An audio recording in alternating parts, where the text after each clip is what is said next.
សួស្តីអ្នកទាំងអស់គ្នានេះគឺជាទឹកក្រឡុកស្វាយទុំហើយទឹកក្រឡុកប្រភេទនេះគឺយើងអាចញ៉ាំច្រើនប៉ុណ្ណាក៏បានដែរយើងនឹងអត់មានអារម្មណ៍ថា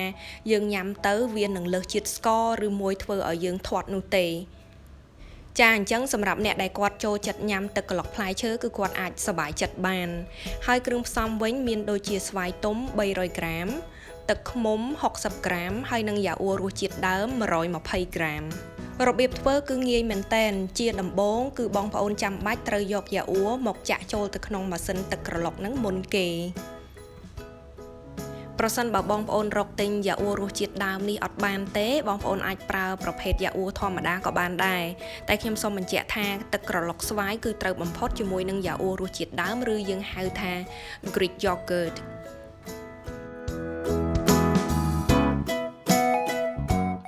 ចាបន្ទាប់មកទៀតគឺជាជំហានទី2ជំហានទី2ហ្នឹងគឺយើងត្រូវចាក់ទឹកឃ្មុំហ្នឹងចូលទៅក្នុងម៉ាស៊ីនហ្នឹង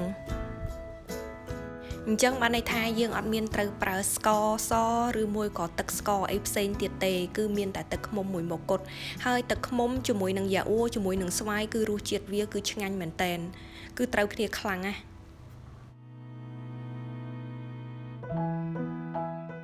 ហើយចុងក្រោយគឺយើងចាក់ស្វាយទុំផនយើងចូលទៅ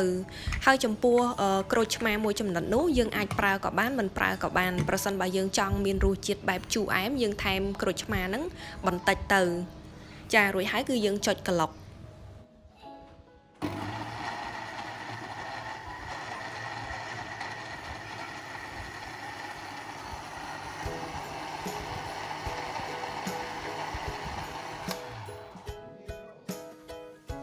ក្លុកផនយើងគឺក្លុករួចរាល់ហើយក៏ប៉ុន្តែអត់ទាន់អាចញ៉ាំបានភ្លាមទេដោយសារយើងអត់មានបានដាក់ទឹកកកចូលអញ្ចឹងយើងត្រូវយកវាទៅចាក់ចូលកែវឬក៏ចាក់ចូលទៅក្នុងប្រអប់ហើយខ្លះសេទុករយៈពេល1ម៉ោងសិន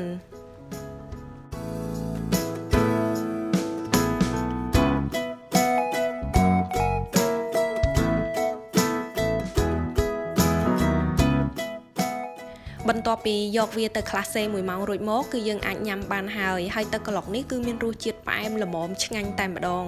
បងប្អូនអាចសាកធ្វើបាន